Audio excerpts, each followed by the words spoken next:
шонбахайр бинандагони азизу арҷманд, мухлисон ва алоқамандони футзал, шуморо даъват мекунем ба тамошои нахустин рақобати финалӣ дар доираи силсилаи бозиҳои финалии Суперлигаи Тоҷикистон дар мавсими 2023 ва ёдовар мешавам ки ду дастаи беҳтарини футзали кишвар, инҳо дастаҳои Истиқлол ва ҳамчунин Соро компания ҳастанд ки ба финали мусобиқа роҳ ёфтанд. мисли мавсими гузашта ин ду даста дар финали имсола ба масофи ҳам мераванд. ҳайати аввалияи дастаи Истиқлол пешниҳоди мо шумо мешавад. Фирӯзбек Муродов рақами 2, дарвозабон бозигароне ки дар майдон ҳастанд: Шавкат Ҳалимов рақами 7, рақами 10 Комрон Алиев, рақами 14 Рустам Ҳамидов ва рақами 6 Раҳмон Али Шарипов ҳастанд. Сармураббии даста Александр Ҷабирадзе аз кишвари Гурҷистон ба ҳисоб меравад. гурӯҳи доварон дар ҷараёни бозии имрӯза дар ҳайати зерин кор мекунанд. довари асосӣ Мустафоев Чингиз аз кишвари Қирғизистон аст ва ёвари ӯ Талантбек Раимбердиев аз ҳамин кишвар ба ҳисоб меравад ва дар канори дигар ҳамчун довари эҳтиётӣ Наврӯзҷони Сулаймон ба ӯ кӯмак мерасонад аз ноҳияи Варзоб. ҳамчун Сония Санҷ Комрон Хайруллозода имрӯз кор хоҳад кард. комиссари бозӣ Абдулло Сокиев ва нозири ин рақобат Холмурод Затов ҳарду ҳам аз шаҳри Душанбе ҳастанд. ҳайати аввалияи дастаи Соро компания пешниҳоди мо шумо мешавад. дар хати дарвоза имрӯз Исоев хушвақт боз мекунад. рақами 2 бозигароне ки дар майдон ҳастанд: Муҳсин Муҳаммадзода рақами 18, рақами 8 Муҳаммад Шарипов, рақами 99 Дилшод Саломов ва рақами 9 капитани даста Файзали Сардоров. дӯстони азизу арҷманд, ин танҳо ҳайатҳои аввалияи ҳарду даста буд, яъне панҷгонаи аввал. хуб гурӯҳи бозигарони эҳтиётии ҳарду дастаро ҳам ба шумо гуфта мегузарам, зеро дар рафти рақобатҳои имрӯза зуд аз курсии бозигарони навбатҳои даста бозигарони дигар ҳатман ба майдон мекунанд. дар ҳайати Истиқлол инҳо дарвозабон рақами 13 Самариддин Шамсов, рақами 5 Насратшоҳ Исмоилов, рақами 12 Некрӯз Идиев, рақами 4 Арсланбек Турсунов, ӯ легионери қирғизистонии дастаи Истиқлол аст, рақами 77 Мирсаид Камолов ва рақами 8 Абдуқаюм Умаров. дар курсии бозигарони эҳтиётии дастаи Соро компания дарвозабон рақами 76 Фирӯз Босмаҳмадов, рақами 72 Муҳаммад Ғейроманд, рақами 13 Бахтиёр Солиев, рақами 17 Самандар Ризомов, рақами 14 Насим Шарипов, рақами 10 Некрӯз Алимаҳмадов, рақами 7 Муҳаммад Раҷабов ва рақами 6 Идрис Ёров қарор доранд. фикр дорам шумо аксари бозигарони ин ду бошгоҳро хеле хуб мешиносед, зеро давоми 2 соли охир ду бошгоҳи пешбози футзали меҳан аз дастаҳои ҳамин дактараш ҳамин дастаҳо ба ҳисоб мераванд ва бештари аз ин ду тим аз зӯёни дастаи мунтахаби кишварам ҳастанд ки зуд дар арсаи байналмилалии шарафи футболи меҳанро дифоъ мекунанд. дактараш футзали меҳанро дифоъ мекунанд. таваҷҷӯҳ ба чеҳраҳои асосӣ зиёд аст, махсусан ба Рустам Ҳамидов аз ҳайати Истиқлол ва Файзали Сардоров аз ҳайати дастаи Соро компания. як бозӣ шурӯъ шуд. ёдовар мешавам ки силсилаи рақобатҳои финалӣ дар умум аз 3 пирӯзии як даста иборат аст. ду бозии аввал имрӯз 11 ноябр ва 12 ноябр дар майдони хонагии дастаи Истиқлол баргузор мешавад дар бохи Олимпии шаҳри Душанбе ва баъдан ду бозии баъдӣ бо иштироки ин дастаҳо. Файзали бо тӯб аст, имконияти беҳтарин барои ӯ ва зарбаи задаи ӯро дарвозабон баргардонд. Кунҷиназдӣ ки дарвозаи худро хеле хуб дифоъ кард. Фирӯзбек Муродов, боз як фурсати дигар мумкин аст барои Файзали пайдо шавад. хуб баъдан ду бозии дигар тибқи нақша бо иштироки ин ду даста ки дар онҳо мизбон дастаи Соро компания хоҳад буд. ҳафтаи оянда рӯзҳои 18-19 ноябр дар маҷмӯаи варзиши кумитаи андози назди ҳукумати ҷумҳурии Тоҷикистон баргузор мекунад. дастаҳо бо ҳам акнун ҳарифони ошинопазирам ҳастанд, ҳарчанд бошгоҳи футзали Истиқлол навтаъсис аст. дар мавсими гузашта онҳо тавонистанд хеле натиҷаи хуб нишон диҳанд ва ҳатто ба финал баромаданд, аммо дар финал аз бошгоҳи Соро мағлуб шуданд. баъдан имсол дар суперҷоми кишвар ҳам вақте ин ду даста бо ҳам рӯбарӯ шуданд, онҷо дастаи Соро тавонист пирӯзии худро ба даст орад. вале дар рафти чемпионат аз 3 бозие ки байни ин ду даста буд дар 3 марҳилаи рақобатҳо дутоаш мусовӣ хотима ёфт ва дар бозии сеюм дастаи Истиқлол тавонист ғалабаи худро ба даст орад. охирин набарди байни ин ду даста ба фоидаи бошгоҳи футзали Истиқлол ҷамъ шудааст. партофти тӯб ба хатти ҳамла буд дар ин ҳолат, аммо шабро мебинем бозигарони дастаи Истиқлол аз ҳудаи бартараф кардани ин ҳолат баромаданд. ҳассосияти бозӣ дар авҷи аълои худ аст. хонохо бо шумо хеле хуб дарк мекунем ки барои Истиқлол аз он ҷиҳат муҳимият дорад ки ин бошгоҳ мехоҳад унвони қаҳрамониро ба даст орад ва ин ҳолате ки Файзали Сардоров бархӯрд ба Рустам Ҳамидов. ба сӯи дигар Сорокомпания дар сурати пирӯзӣ аввалин дастае хоҳад шуд ки 3 маротиба пайдарҳам қаҳрамони Тоҷикистон шудааст. онҳо аллакай дар 2 соли охир пайдарҳам унвони қаҳрамониро ба даст оварда буданд. фурсат барои бозигарони дастаи Истиқлол мумкин буд пайдо шавад, аммо ин имкон аз даст рафт ва ҳоло довар ишора бар он дорад ки чанд лаҳза пештар аз ин мумкин қоидаи бозӣ вайрон шуд. Нишод Саломов бо тӯб ба пеш меравад ва ӯро меафтонанд. инҷо корти зард талаб мекунанд Дилшод барои бозигари ҳариф.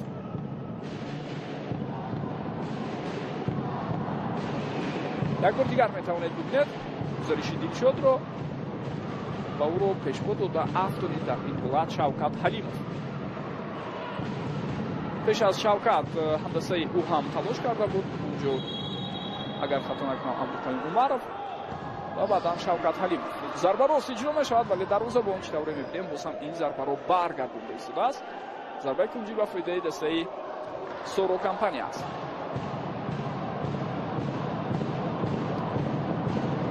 Муҳсин Муҳаммадзода партофтию тӯб то ба назди ҳамдастааш Муҳаммад Шарифов рафта навасид. ба оҳиста агар аҳамият дода бошед, дар ибтидои ин бозӣ бозигарони дастаи Сорокомпания ташаббусро ба дасти худ гирифта ҳаракат карда истодан вазиятҳои хатарнокро ба вуҷуд оранд. Муҳсин Муҳаммадзода чун вариантҳои муносиб пайдо нашуд, бо фишор овардан ба ӯ Абдулқаим Умаров маҷбур кард то бозигари эронӣ тӯбро аз майдон берун кунад.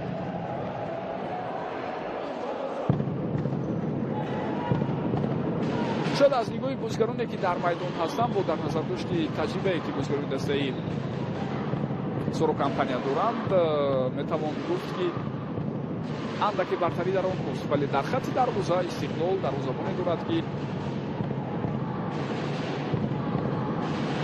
хело ҳунар ва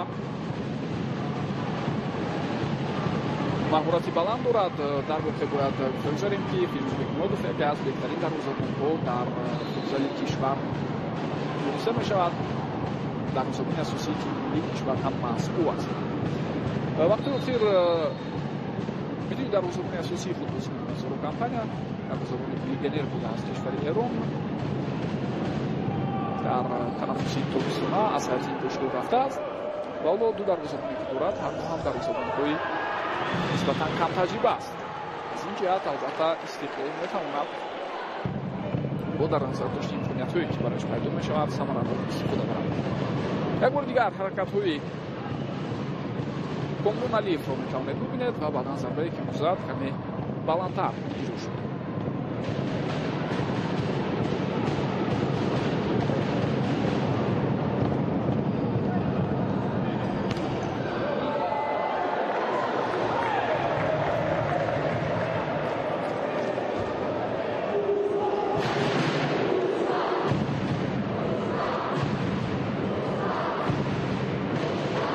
Фирӯзбек Муродов ҳоло бо довари канорӣ атрофи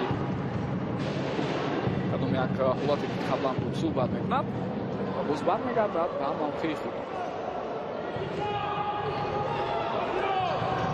Абдулқаим Умаров зери фишор бубинед ба бозигарони дастаи Сорок муяссар шуд то ҳарифро маҷбур кунад то аз майдон берун кунад. аут ба фоидаи дастаи Соро аст. пас ба Файзали Сардоров. Муҳсин Муҳаммадзода боз ба қафо пас медиҳад. Файзали ба инҷоз Дилшод Саломов гузариши ӯро мебинем. инҷо Дилшод то ба охир мубориза мебарад, тӯбро нигоҳ медорад ва баъдан доварон ишора мекунад ки тӯб аз майдон берун шуд.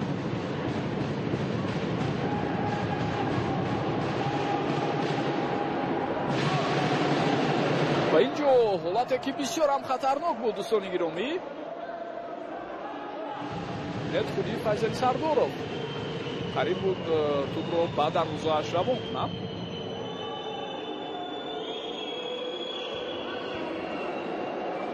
каме баъдтар барои мо шумо саҳнаи такрории ҳамон ҳолатро ҳатман пешниҳод мекунанд, аммо худи вазъият бисёр хатарнок буд дар назди дарвозаи Сорок.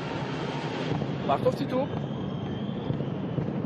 дарвозабон акнун ҳуҷуми навбатии дастаи Сорок компанияро оғоз мекунад. бисёр бартофти мувофиқ буд аз сӯи Файзали Сардоров ба дохили ҷаримагоҳи ҳариф, аммо ҷо ҳам дастааш тӯбро ба даст оварда натавонист. Муҳсин Муҳаммадзода пешрои ҳамлаи ҳарифро гирифт, лек дар идома худи ӯ натавонист тӯбро дар майдон нигоҳ кунад.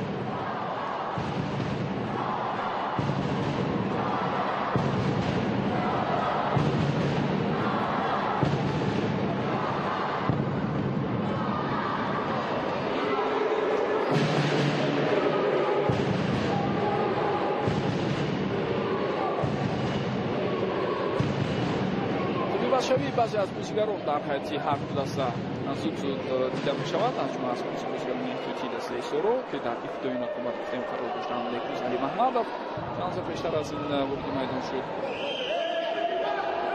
Муҳаммад Раҷабовро ҳам мо дар майдон дида истодаем. хубо ҳам иваз шуда зуд рақобатро давом медиҳанд бозигарони ин ду даста.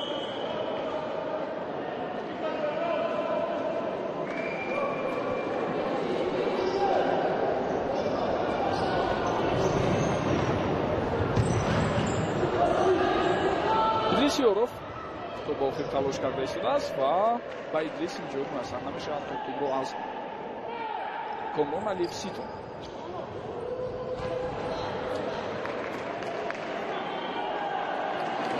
боз як ҳолати дигаре ки партофти тавили тӯб якбора ба бозигаре иҷро мешавад ки дар канор қарор дошт. шумо бибинем ки ин ҳуҷум натиҷа надод.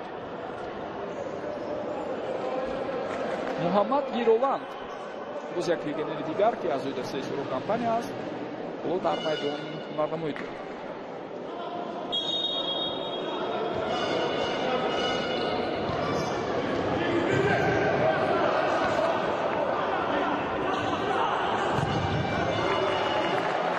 зарбаи задаи Хушвақт Исоевро дидед, баланду муаниқ ин зарба.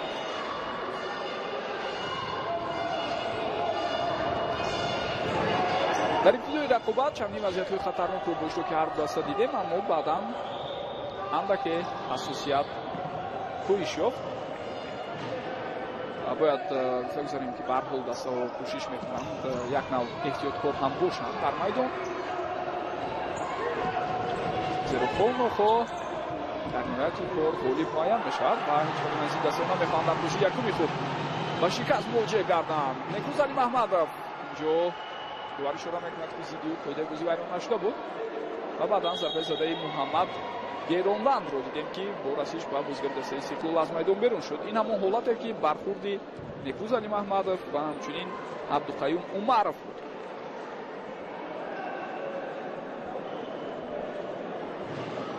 азал тӯб ба бозигар оварда мешавад.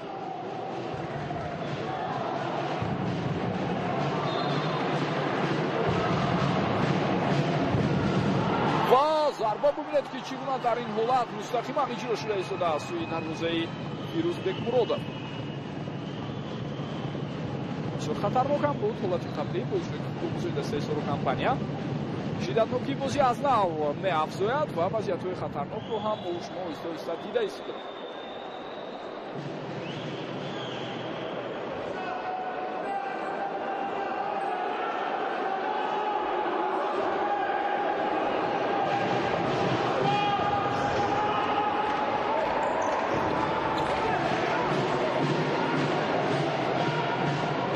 Хушвақт Исоев дар ҳол тӯбро ба ҳамлагари худ равон кард. инҷо то ба охир муборизаи бозигарони ҳар ду даста ва бисёр бархурди ҷиддӣ аст. бисёр бархурди ҷиддӣ. Некрӯз Али Маҳмадов бо Некрӯз Идиев инҷо бо ҳамноми худ. биёед як бор дигар бибинем.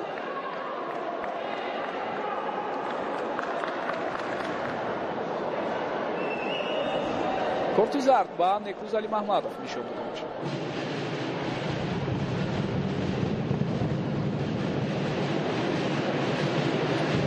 ҳоло ба Некрузи Диев кӯмаки тиббӣ мерасонанд. албатта бо муҳимияти ин рақобатро дарк мекунем, то кадом андоза ҳарифони принсипиалӣ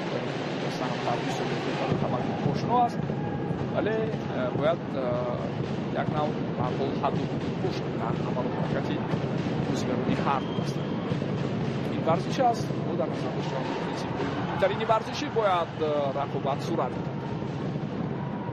برای نوشتن خواهید بازی به نظر رسید در هفته هجومی نوبتی فوتبالبازان سرو کمپانیا و تنها بازیگران استقلال توانستند که توپ را از میدان بیرون کنند. ضربه کنجی با اشتراک دسته مهمان، اما تلاش آنها اینجا نتیجه نمیدهد. بسیارov در مبارزه کامیاب نشد، ولی با قفا برگشته کمک خود را میرساند ادریس و در مبارزه با سام حمیدov و او اجازه نداد تا جلوی دروازه ضربه زند. در بازی آخری که بین این دو دسته صورت میگیرد، بازیگری که بیشتر از همه خطر و خطر ایجاد میکنند و دروازه دسته سرو کمپانیا این بحث رستم حمیدov است. همچنین کامران علیف هم در بازی آخر اندکی فعال بود، لیک در عموم اگر بگیریم محض بیشتر و رستم حمیدov مثل شده است و دروازه دسته سرو کمپانیا گل زد. ضربه کنجی به فایده دسته سرو کمپانیا است.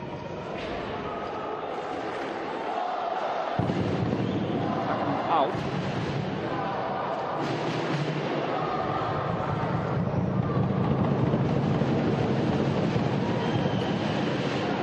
این مجموعه بوشوی ورزشی دوستان گرامی در مهم مارچ سال 2022 ساخته و استفاده داده شد و نزدیک 1000 جای نشست دارد. در برابر قبول رقابت‌ها در رشته فوتبال همچنین می‌تواند رقابت‌های رشته دیگری ورزشی دسته‌ای را که در پولو می‌شود، بسکتبال، والیبال، هندبال و دیگرها را هم میزبانی کند. می‌بینیم که مجموعه بسیار سمته ورزشی هم هست. کافی اولیم و در نزدیکی ورزشگاه مرکزی جمهوری شهری دوشنبه قرار دارد.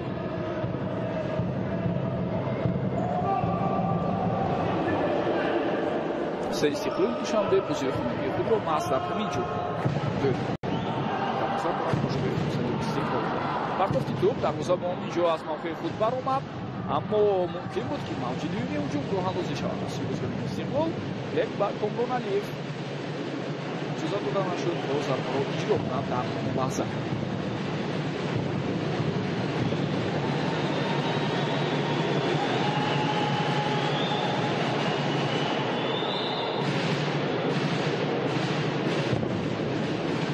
حالتی خطرناک است اکنون در نزد دروازه سرو کمپانیا، اما کامران علیف به توپ نرسید.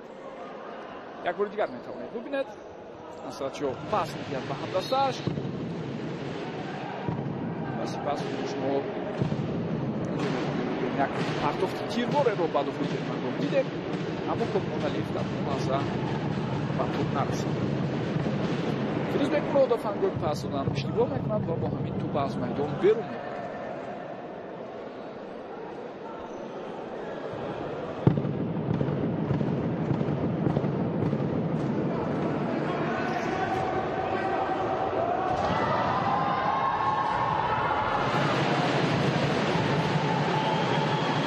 باز یک لحظه دیگره که بسیار هم وضعیت خطرناک در نزد دروازه استقلال به وجود آمد. ببینید چگونه توپ را قبول کرد در این لحظه ها محمد جان شریفov و بعدا ضربه زده بود.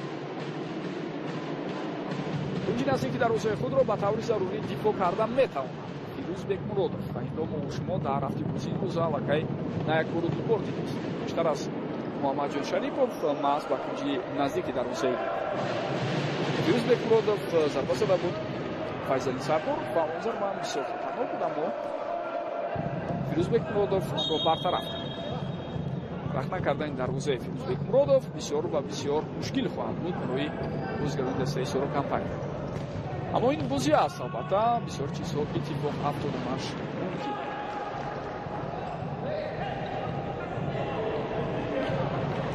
محمد جان شریفov یکی از بهترین نشانزن‌ها در همین موسم در سوپرلیگ تاجیکستان محض محمد جان شریفov است.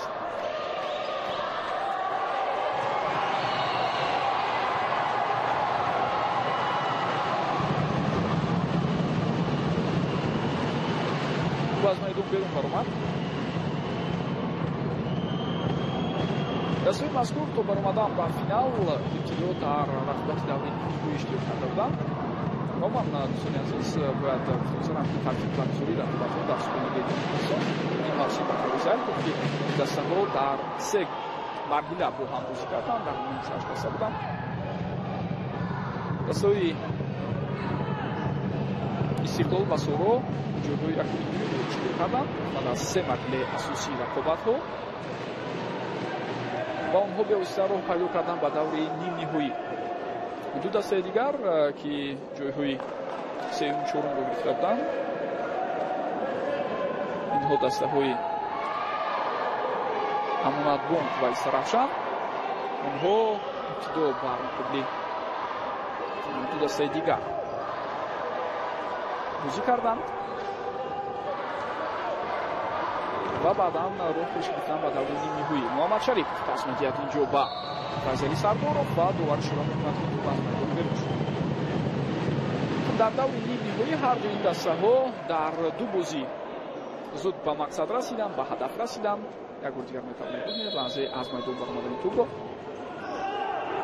ва ба ин тартиб Соро компания дар баробари Амонатбонк 6-4 ва 7-2 дар ду бозӣ пирӯз шуд. фурсат барои бозигари дастаи Истиқлол мумкин буд пайдо шавад. то ба охир голо талош мекунад Абдулқаюм Умаров ва тӯба аз пӯи бозигари дастаи Соро компания аз майдон.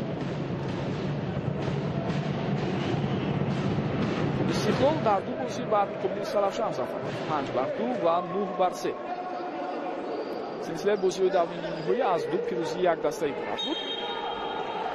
ва ба ин тартиб шитавре гуфтем фурсати беҳтарин барои бозигарони дастаи Истиқлол пайдо мешавад, аммо зарбаи задаи Рустам Ҳамидов ба тири дарвоза расида бармегардад.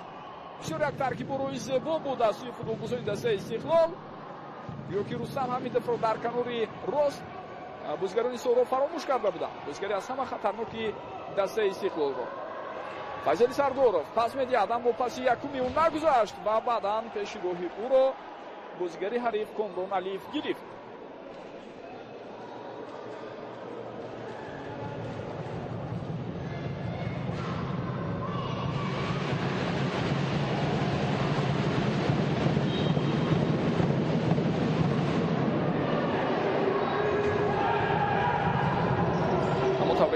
зарба аз сӯи Муҳсин Муҳаммадзода хело баланду ноанӣ кушта мешавад. Абдулқаюм Умаров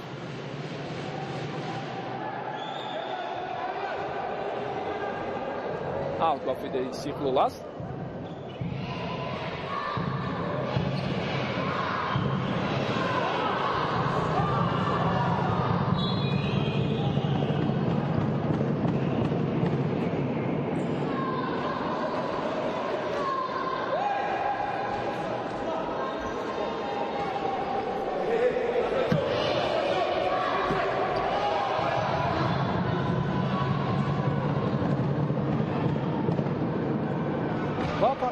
дуруст аз ҷониби Хушбахт Исоев дар ин ҳолат дар мутаваққифона тӯб бо ҳамин аз майдон берун мешавад.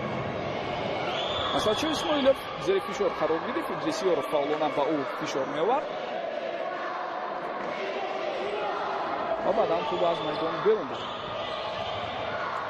мухлисони ҳар ду дастам имрӯз дар майдон кам нестанд. мо зуд садои мухлисони ҳар ду дастаро ҳам мешунем ки баъд бо мухлисони дастаи Истиқлол ва бо мухлисони дастаи Соро компания фаъол мешавад. ин хуб аст. албатта бо мухлисон баргузор шуда имрӯз ё босам ҷолибияти ин рақобатҳоро меафзояд.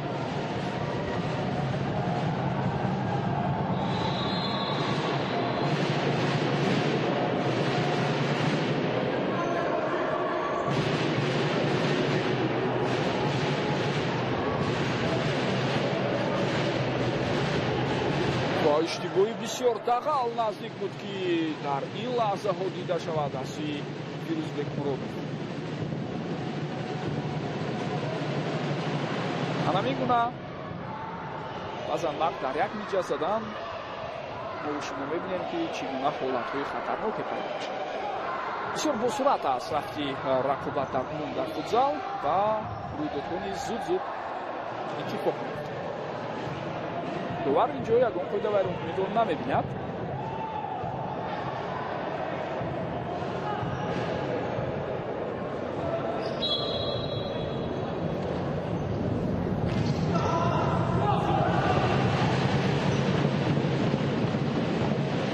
Shavkat Alimov pas dod ба канор. Инҷо акнун идомаи ҳуҷумро мебинем. Рӯсан пас ба Shavkat Alimov. Зарбаҳои бисёр хуб дорад бо пои чап Shavkat, аммо ин маротиб ба муяссар нашуд чунин зарбаеро иҷро кунад.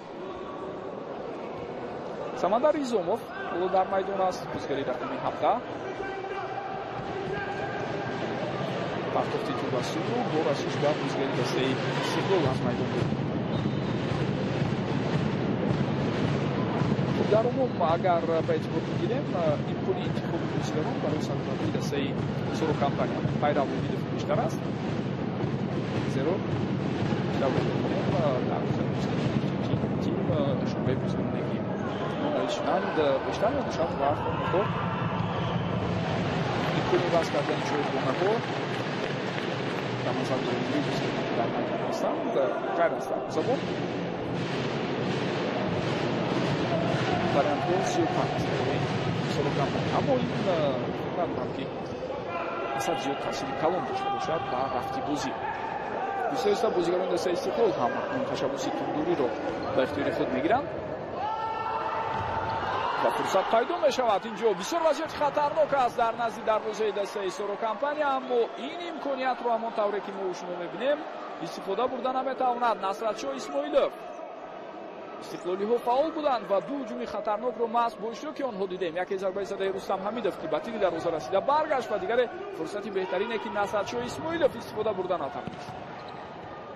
зарбаи задаи ӯ аз паҳлӯи дарвоза гузашт.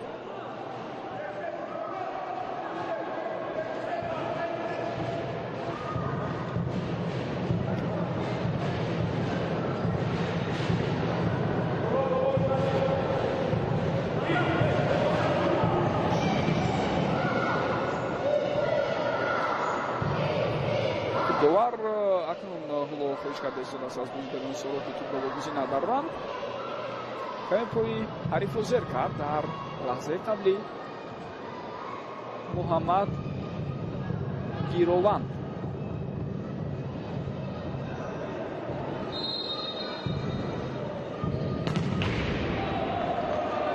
зарбаи задаи Идрисиёров ба Комрон Алиев расида аз майдон берун баромад.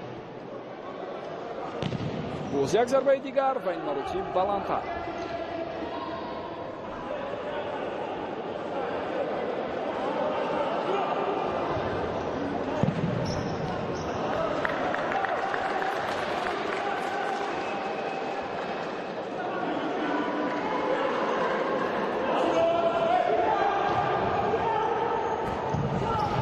Shavkat Alimov кӯшиш кард ки як илоҷ карда ба тӯб расад, аммо чидавро мебинем аз удаи ин кор набаромад.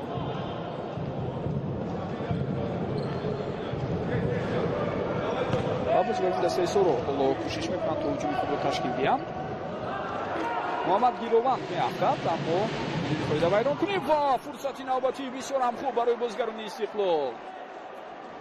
шавро дидед ин зарбаро хушвақт Исоев ба ҳар ҳол баргардон ва зарба бошад аз сӯи легионери қирғизистони дастаи Истиқлол Арсланбек Турсунов иҷро шуд. акнун дар ин лаҳза зарбаи задаи Комрон Алиев баланду муанниқ аст. расшавии бозигарони навбатӣ дар ҳайати дастаи Сорокампания боз гӯи навбатӣ ба майдон баромаданд. اختیارش این مراتب آمیخته گروهی بازیگران اساسی و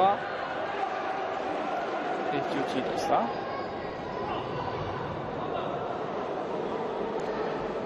در عموم اگر بگیریم ما میگویم اصطلاح وابسته به اون که بازیگر احتیاطی باشد در فوتبال کمتر است.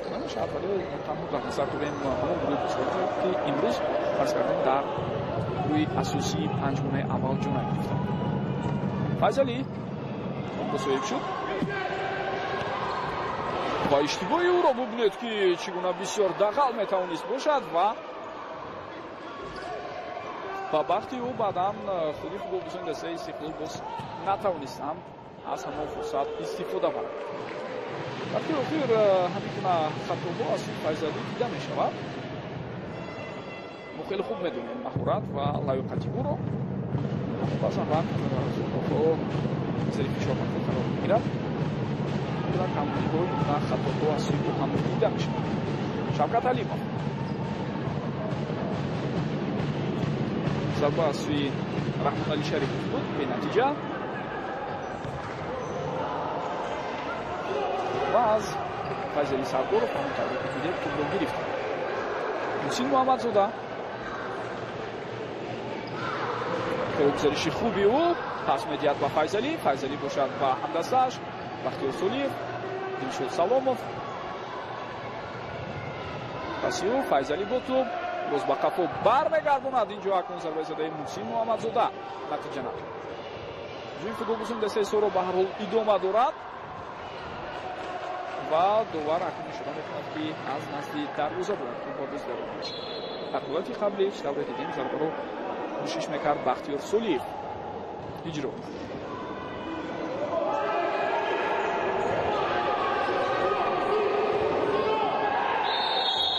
و در این لحظه دوستان گرامی یک پشتیبانی که نباید صورت گیرد از سوی بازیگران کسبی دیده میشه. این هم در حالتی که بعد از چند ثانیه در اختیار بازیگران دسته استقلال توپ قرار داشت، توپ مرکز میدان رو عبور می‌کرد و باز با دروازه‌بان خود پاس می‌داد. تایم اوت هم گرفته شد وابسته به اونه که شاید حالا اکنون سه مربیان دسته سرو کمپانیا می‌خواهند از این امکانیت استفاده برند و برای ما و شما وضعیت‌های خطرناک قبلی رو پیشنهاد کرده استند. خودتان می‌توانید ببینید چگونه امکانیت‌ها در عموم دیده شد. خیلی فرصت‌های خوبی گلزنی بودند.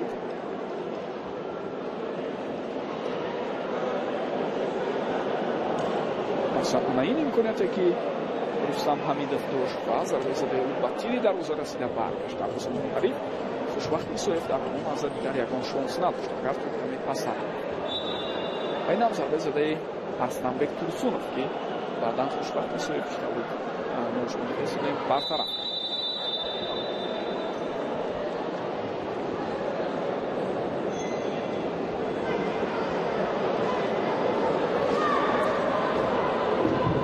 خب خواهیم دید که از این وضعیت استانداردی اکنون فوتبالگوزان دسته سرو چگونه استفاده می‌برند.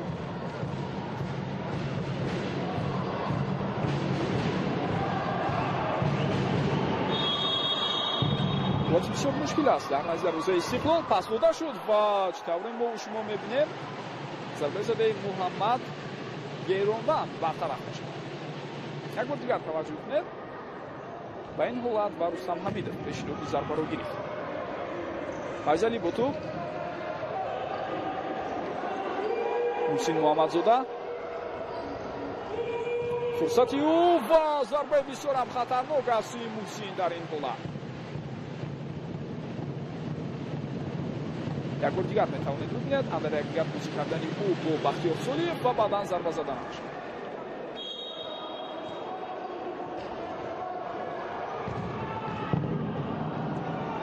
ضربه فیضلی خوب بود اما راست جلوی دروازه نرفت و اکنون ضربه بسیار خطرناک از سوی دلشد سلامov. همین گونه فاولی هر دو دسته رو ما انتظار هستیم. فرصت برای فیضلی سردارov و این مراتب هم پیشروی ضربه او رو میگیرند.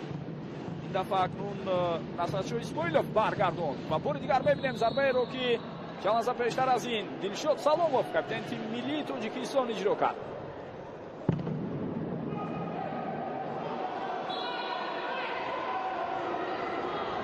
فیضلی خوب میافتد اما دوباره شرکت دست از بازی رو دوام دادن ممکن. کامران علیف با توپ اکنون جلوی بازیگران دسته استقلال و چگونه شانس برای آنها پیدا میشود در این لحظه ها. رستم حمیدov ضربه زد و توپ از پهلوی دروازه گذشت. یک بار دیگر میبینیم بختیار سولیف نتوانست که پیشروی پسی داده کامران علیف رو بگیرد و شانسی بهترین بود برای رستم. رستم هم ضربه بسیار محکم و قوی دارد اما این دفعه چطور دیدید اندک خطا بود ضربه.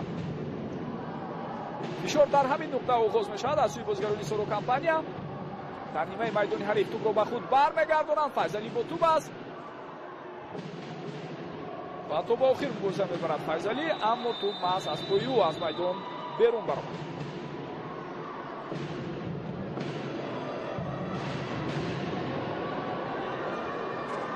خب به نظرم باز هم تایم اوت گرفته شد اینجا و این مربوطه به سوی سرمربی دسته استقلال الکساندر جابیرادзе. مربی بسیار کردن موفق است و این بازیگر هم نتیجه خوب دارد. از کشور گرجستان است مربی مذکور در سالهای قبلی باعث سرمربی تیم ملی تاجیکستان هم یک مدتی کوتاه کار کرده بود و مذکور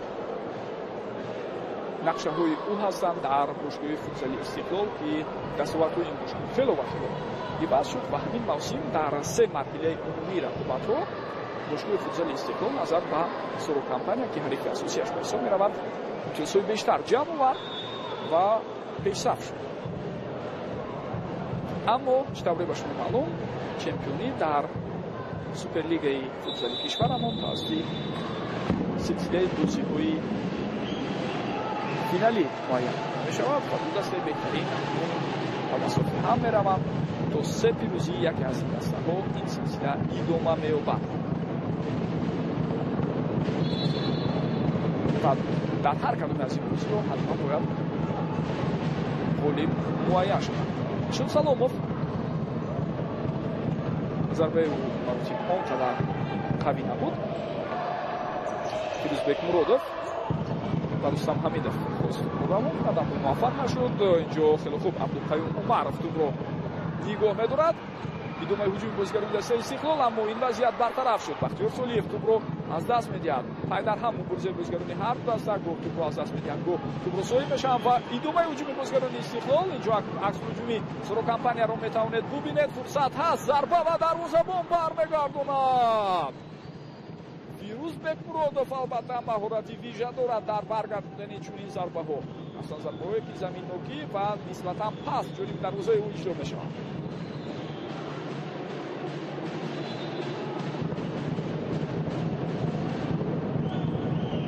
حسین محمدزاده و باز یک ضربه دیگر از سوی او اما این دفعه خود شما هم ببینید که تو خطا می‌رود.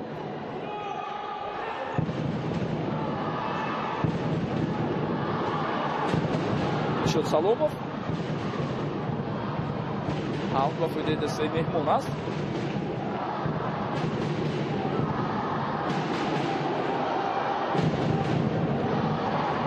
کسبیت بازیگرانی هر دو دسته خیلی و خیلی در درجه بلند است. از این دو هم میتونیم بگیم توجه به آسانی زدن گل برق نکردن در روزه یکدیگر و اونها میسر نمیشد. من بازی‌های آخر بسیار بازی‌های پوشیده و بدون درسا صورت داشت. و باز همین گونه حریفان یکدیگر رو تحریک می‌دهند، همین گونه حریفان به یکدیگر انگیزه می‌بخشند و چون بودن دوست می‌شود که حتما برای بهتر شدن رو تلاش کنند.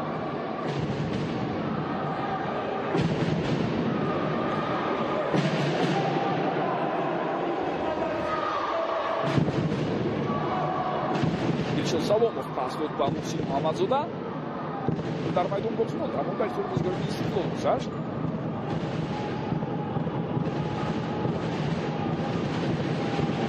فیروزبek مرودов کارتوفیوف و اینجا شما ضربه رو هم میبینیم.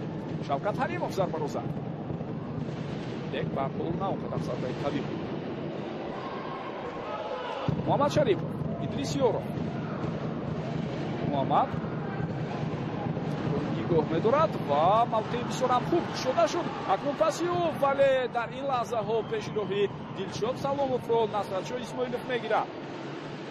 اجازه نمیدهد که دلشاد سلاموف در این لحظه به خطا به هم دستش پاس می‌دهد. وگرنه موقعیت بسیار خوبه در کناری راست مطابق که شما دیدید خالی شد. یک دولاری بزرگ با وجود اومد و بازیگران سرو حرکت کردند که اون رو ثمرانه استفاده برند. سمندر ایزوموف با خفا نکوزالی محمدوف اینجا اکنون فرصت برای ادریسیوروف هم سمندر ایزوموف و پیش روی او رو اکنون رحمان علی شریفوف میگیرد. سالیان زیاد بازیگرانی این دو باشگاه قبل از اون که در همین دسته خود هم جمعیان در دیگر دسته ها با هم حریفان بودند. هم دیگر رو خیلی خوب میشناسند و با مهارت البته که اعتراف میکنن ولی بر این حرکت میکنند دو در نظر گرفتن رفت بازی بعضی از کمبودی‌های اونها رو هم استفاده برند. امکانیت نوبتی برای بازیگران سورو پیدا میشود. سمندر ریزوموف باز یک تلاش دیگری او برای اجرای ضربه و تو برسش به بازیگر استقلال از میدان بیرون برآمده است.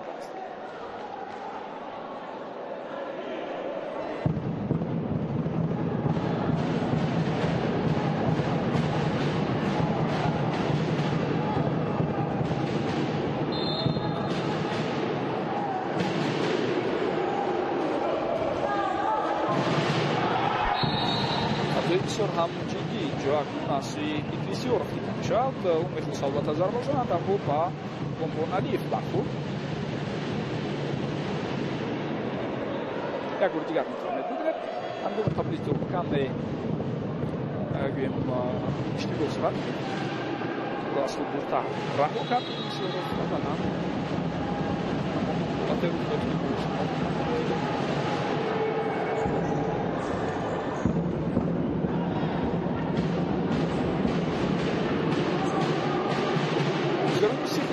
اکنون حرکت کرده ایستادن که اونجور رو تشکیل کنند. از نمبک سونوف مسئولیت و همدستش فرصت ضربه‌زنی هست اما اینجا اکنون ضربه زده رستم حمیدов یک بار دیگر همین بلند رو تکرارا برای شما در دل پیش میاد.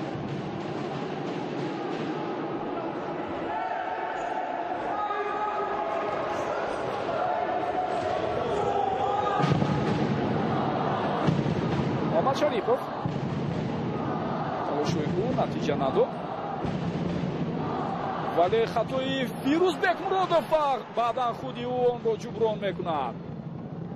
андаке шитобкор аст дар баъзе аз ҳолатҳо фирӯзбек муродов бар асари хатои худи дарвозабон чӣ гуна имконият барои идрис ёров пайдо шуд ва ёров ҳам зарба зад аммо дарвозабон зуд вокуниш кард ва саре тавонист ҳамон зарбаро баргардонад.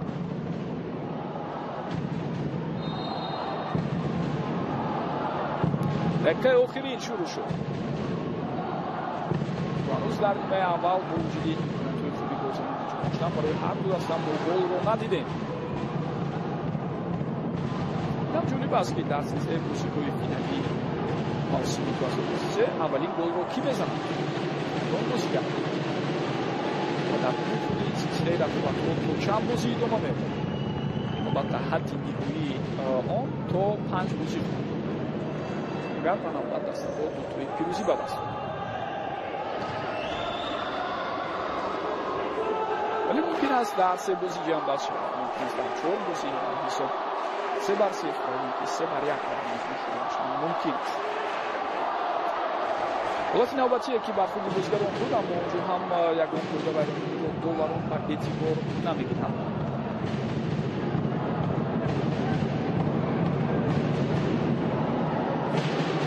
علیف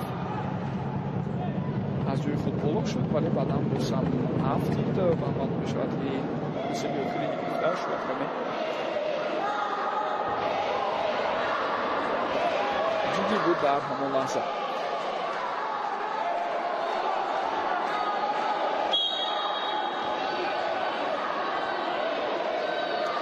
ثانیه‌های بشمار باقی مانده است تا انجام قسم یکم. به حال یک ضربه از سوی ایدریس یورف بود و دوستان عزیز و ارجمند با همین نیمه یکم جنببست میشود. در قسم یکم هر دو دسته فرصت‌های بهترین گلزنی را به وجود آوردند اما ما شما گل را ندیدیم. دست‌ها به تنفس میبرند و بعد از چند لحظه باز برمیگردند تا اینکه برای ما شما بازی بسیار جالب و دیدنی را در قسم دوم پیشنهاد کنند. با ما باشید.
عزیز و ارجمند برمیگردیم با مجموعه بشکوی ورزشی کوه المپی شهر دوشنبه. امیدوار میشیم اینجا رقابت‌های سلسله فینالی سوپرلیگای تاجیکستان در رشته فوتزال بین دسته‌های استقلالی دوشنبه و سورو کمپانیا آغاز شدند. امروز نخستین بازی است. بعد از ختم قسم اول حساب 0-0 و اینک دسته‌ها باز به میدان برگشتند. باید به هیئت توجه کنیم.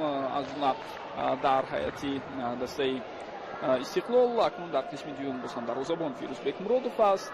در برابر او در میدان شوکت حلیمов، کامران علیев، رستم حمیدов و رحمان علی شریفov گروه بازیکنان اساسی قرار دارند. غیر از آنها در کرسی بازیکنان احتیاطی دروازه‌بان سمرالدین شمسov، همچنین بازیکنان دیگر مثل نصرتشاه اسماعیلov، نکروزیدیев، ارسلانبек турсунov، میرسعید کمالov و عبدالقیوم عمرov جا گرفتند. در هیئت دسته سورو کمپانیا باشد خوشبختی صیف دروازه‌بان است. حالتی که برای ما و شما تکرار نشان داده میشود با بیرون شدن قاعده بازی از جانب رحمان علی شریف و در قسمتون حضور بختیار سلیف فضیل سردارов ضربه میزند و بسیار هم ضربه قوی. دوم بار هم کوشش کرده است که ضربه زند ولی ضربه دومش خطا رفت. هم ضربه اول بسیار محکم و قوی بود که دروازه‌بان فیروزبek муродов آن را برگرداند. خوب در میدان غیر از دروازه‌بان خوشبختی صیف همچنین محسن محمدزاده، محمد شریفov، دلشاد سلامov و فضیل سردارov این گروه بازیکنانی بودند که امروز قرار گرفتند. اما ما می‌بینیم بختیار سلیف حالا در جوی محمد شریفov حرکت کرده است در قسم دوم. هر حال محمد شریفov در کرسی بازیکنان احتیاطی باز می‌نشیند و بعد از چند لحظه باز به میدان برمیگردد. در برابر او دروازه‌بان فیروز بازمحمدov، محمد گیرانبند، سمندر ریزامov، نسیم شریفov، نکروز علی محمدov، محمد رجبov و ادریس یورov میتوانند به همنسای خود کمک کنند. سرمربی دسته سورو کمپانیا پیرو وحیدov و سرمربی دسته استقلال متخصص گرجی الکساندر جابیرادзе رئیس دارد. تو از میدان بیرون شده است.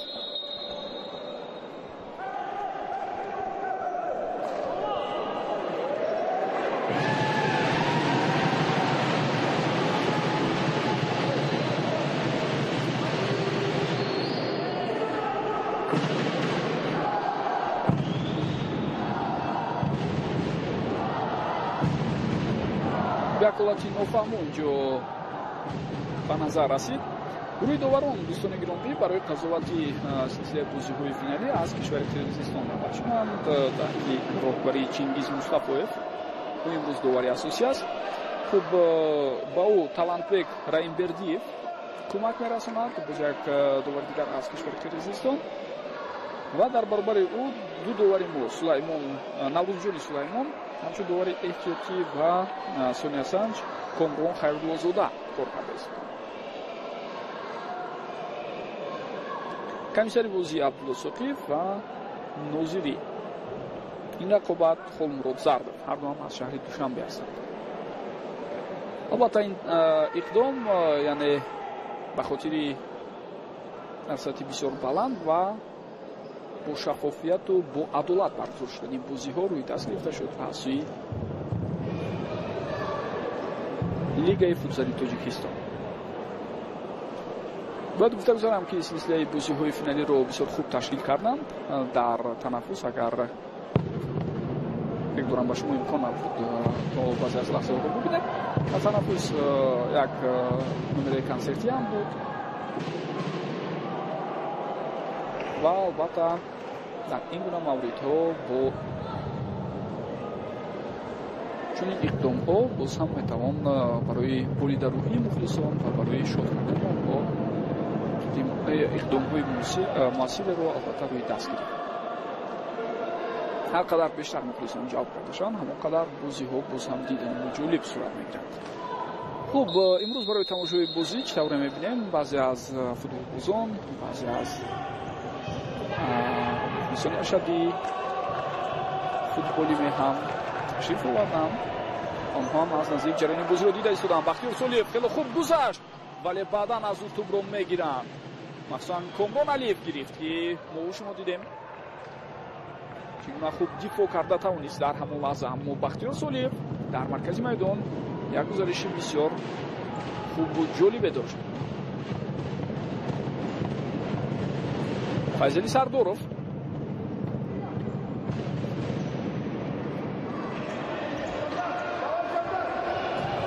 аз ӯ тӯбро мегиранд ва аксул ҳуҷуми бозигарони дастаи Истиқлолро мебинем ва бозигарони Соро муяссар мешавад ки пешроҳи ҳарифро бигиранд ва дар навбати худ қариб буд худи онҳо ҳам аксул ҳуҷуми бисёр хатарнокеро ташкил кунанд.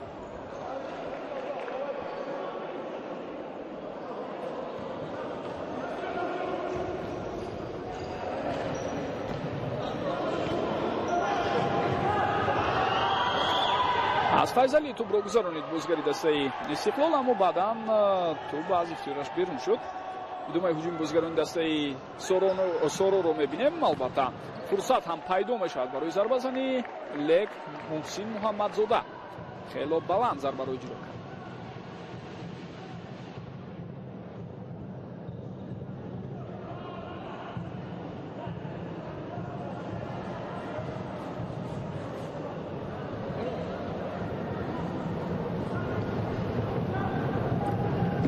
дӯстони азизу арҷманд, ман як тартиботе ки вобаста ба баргузории рақобатҳои силсилаи финалӣ аст мехостам таъкид намоям барои шумо.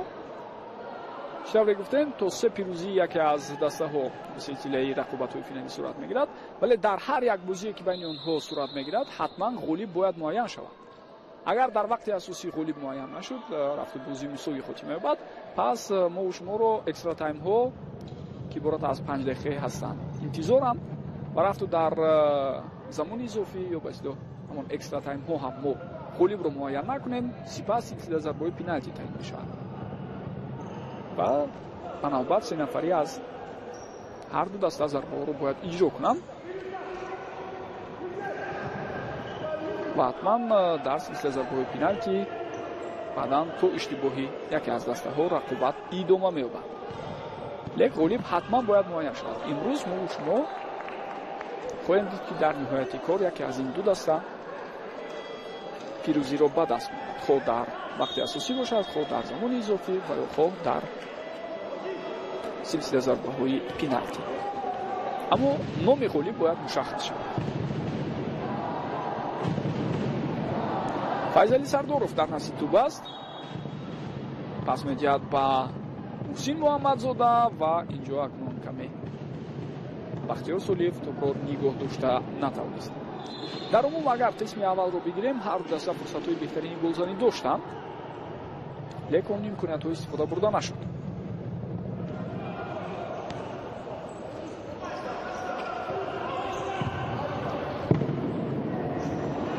аз ҳайати Истиқлол бештар албатта ҳунару маҳорати дарвозабон агар боиси он шуда бошад ки бозигарони Соро компания ба дарвозаи онҳо гол назаданд, пас дар навбати худ ҳуҷумҳои хатарноке ки бошгоҳи Истиқлол ташкил кард, ҳамлагарон самаранок истифода бурда натавонистанд. Рустам Ҳамидов хело наздик омада буд барои гол, аммо зарбаи задаи ӯ ба тили дарвоза расида аз майдон берун баромад ва боз дар баъзе аз ҳолатҳо ба ҳар ҳол дарвозабони ҳариф хушвақт Исоев ҳам тавонист зарбаҳои бозигарони дастаи Истиқлолро бартараф кунад. гузариши Бахтиёр Солиев, аммо тӯб бо ҳамин аз майдон берун шуда истодааст.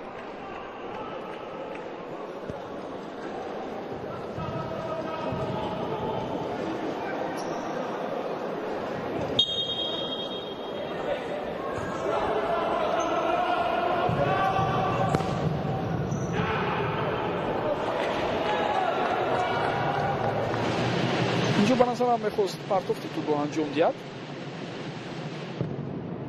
Фирӯзбек Муродов, аммо ин тавр нашуд ва мо шумо дидем ки тӯб ба пурраги аз майдон берун баромад.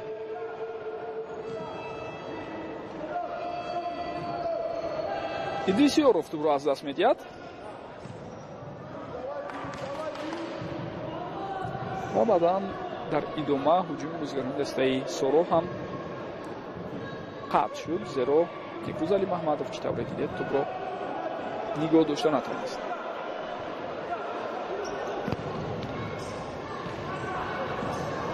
хело хуб, аммо ба тӯб расида наметавонад Абдуқаюм Умаров дар ин ҳолат.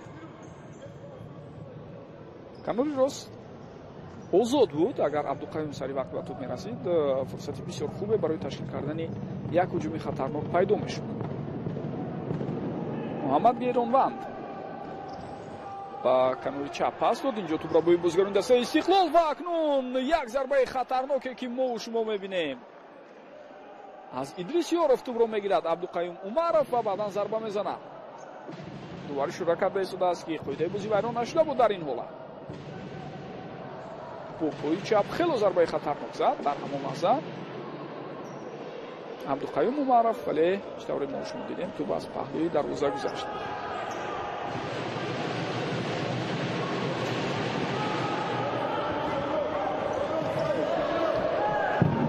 акнун каме дарвозабони худро наздик буд ки дар як ҳолати мушкил қарор диҳад. рустам ҳамидов ва узр мепурсад ҳам аз дарвозабон ва ҳам аз ҳамдастаҳои дигараш. вале бо ин кор хотима намеёбад, зеро зарбаи кучук ба фоидаи дастаи ҳариф аст.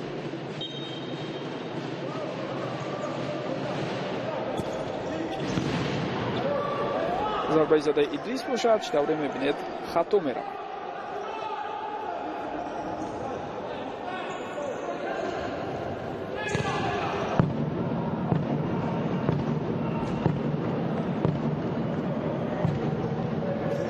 муҳаммад шарипов, Идрис Ёров, идомаи ҳуҷум Некрӯз Али Маҳмадов ва бисёр партофти мувофиқ ҳисоб кушода мешавад. дӯстони гиромӣ, дар дақиқаи 25-уми рақобат дар умум метавонем бигӯем ҳисоб инак кушода шуда истодааст ва бозигарони дастаи Соро компания ба задани гол муваффақ шуданд. баъд аз як ҳуҷуми бисёр ҳам диданӣ, вақте мо шумо дидем таркибборои футболбозони дастаи Соро компания чӣ гуна буд, ба Муҳаммад Шарипов муяссар шуд то ба дарвозаи ҳариф гол занад.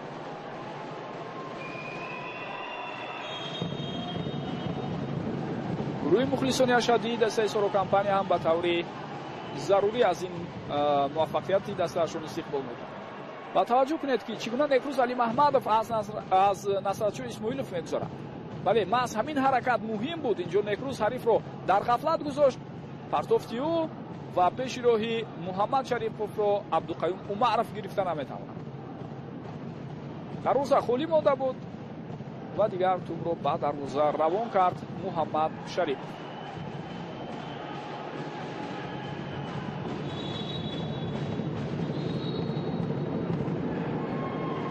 хуб, барои эътироз баён кардан бо қарори довар ба Муҳаммад Шарипов ҳам ҳоло корти зард нишон дода мешавад.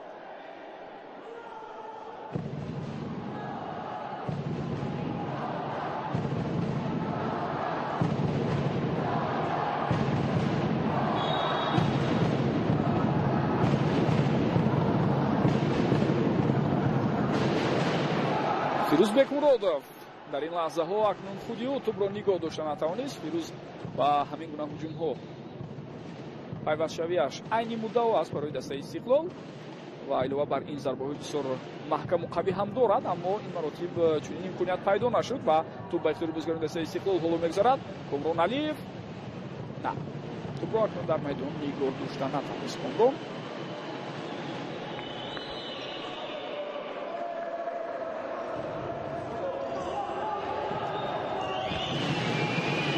Некрӯз Али Маҳмадов маҳз аз пои ӯ аз майдон берун мебарояд ва инҷо боз ҳам нофаҳмӣ байни бозигарон.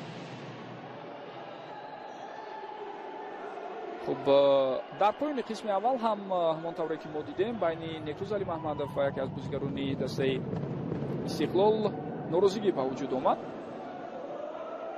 ва ҳоло дида истодем боз ҳам ҳамин гуна суханҳои дурушту дағал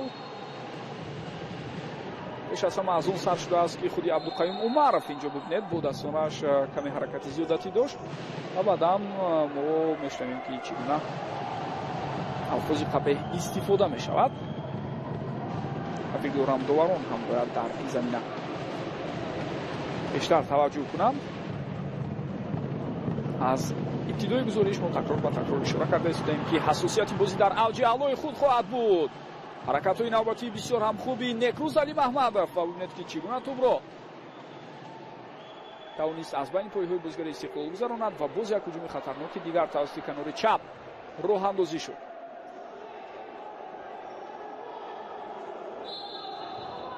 партофти тӯбро мебинем, аммо Файзали Сардоров ба тӯб расида наметавонад.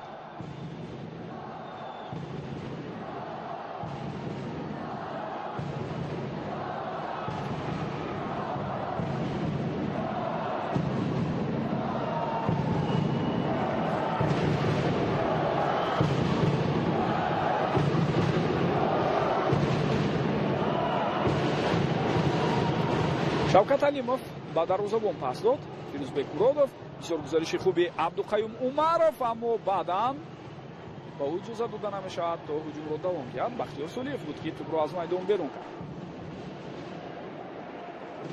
масалан вақт дар ҳамин гуна бозиҳо дӯстони гиромӣ теъдоди бениҳоят ками голҳо ҳам ба қайд гирифта мешавад.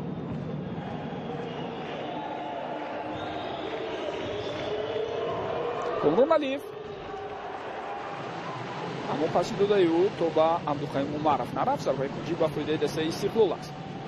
мизбонон маҷбур ҳастанд ки фаъол шаванд, зеро дар ҳисоб акнун қафо мемонанд. зарба ростсӯи дарвоза буд, лекин на он қадар зарбаи қавӣ. Ва Файзали Сардоров дар ин ҳолат инҷо чӣ? дувар ишора мекунад чизе нест, бозӣ бояд давом ёбад. Раҳмонали Шарипов, Комрон Алиев, гузариши ӯ на. тӯб ба Муҳаммадҷон Шарипов расида аз майдон баромад. акнун боз ҳам зарбаи кунҷӣ ба фоидаи дастаи Истиқлол хоҳад буд. ва ин ҳамон лаҳзае ки ишора ба он аст, оё зидди Файзали қоидаи бозӣ вайрон нашуда буд. дар як лаҳзае ки мо шумо саҳнаи такрориро мебинем, дарҳол барои мо шумо боз як ҳуҷуми хатарнок пешниҳод мешавад. Хуршед Маҳмудов, собиқ бозигари дастаи мунтахаби кишвар, капитани тими миллии Тоҷикистон, ба илова бар ин нафаре ки яке аз бозигарони серҷоизатарин дар лигаи олимпии футболи кишвар ба ҳисоб меравад. ҳаргузашта дар ҳайати дастаҳои регатада Зин Турсунзода ва ҳамчунин Истиқлоли Душанбе бозӣ кардааст. Инчунин дӯстони гиромӣ, ман бояд ёдовар шавам ва шояд бисёриҳо ҳам донанд, Хуршед Маҳмудов қаблан дар ҳайати тими миллии Тоҷикистон дар риштаи футзал ҳам бозӣ мекард. ҳатто дар яке аз чемпионатҳои Осиё хело намои хуб нишон дода буд. инҷо имконият барои бозигари дастаи Истиқлол, аммо Комрон Алиев наметавонад ки тӯбро ба дарвозаи ҳариф ҷо кунад ва дарҳол ҳуҷуми ҷавобиву зарбаи бисёр ҳам маҳкаму қавӣ аз сӯи Файзали Сардоров.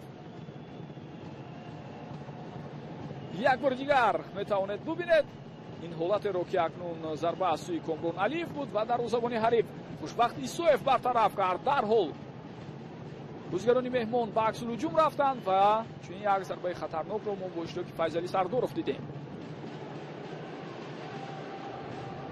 Муҳсин Муҳаммадзода зери фишори ҳариф бехато ба ҳамдастааш пас дод ва тӯб боз ба ихтиёри бозигарони Соро мегузарад, аммо на. ҷо акнун Насратшоҳ Исмоилов, гузариши бисёр ҳам хуби ӯ пас медиҳад ба Комрон Алиев, аммо бубинед ки чӣ гуна ин фурсати хуб аз даст меравад. албатта Комрон андаке эътироз баён карда истодааст ба ҳамдастааш ки чаро зудтар пас надод ва илова бар ин баъдан партофти номувофиқ иҷро кард. баъд аз он ки Соро гол зад, Истиқлол ба маротиб фаъол шуд ва ин албатта зарурӣ ҳам буд, зеро дигар Истиқлол хело хуб медонад ки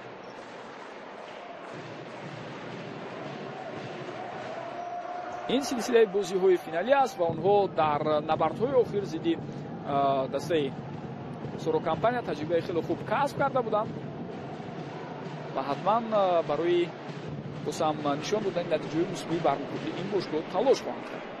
гузариши Рустам Ҳамидов ва баъдан ҳолате ки зидди ӯ ба назарам қоидаи бозӣ вайрон шуда буд, аммо доварон имрӯз қоида вайронкуниҳоро хело ва хело кам ба эътибор мебаранд. дар ҳамон лаҳза Бахтиёр Солиев ба ӯ бархӯрд.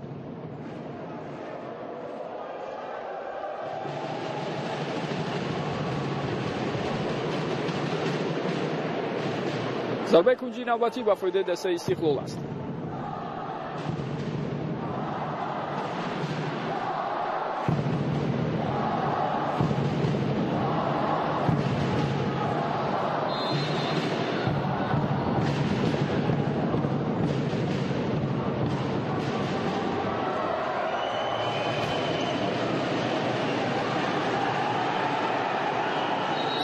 чӣ ишора мешавад? Зарбаи кунҷӣ Фирӯзбек Муродов қайд мекунад ки тӯб баъд аз он ки аз майдон берун баромад сипас ӯ ба тӯб расид, аммо довар дар ин бора фикри дигар дорад ва ишора бар он аст ки зарбаи кунҷӣ ба фоидаи дастаи Соро Компания бояд бошад.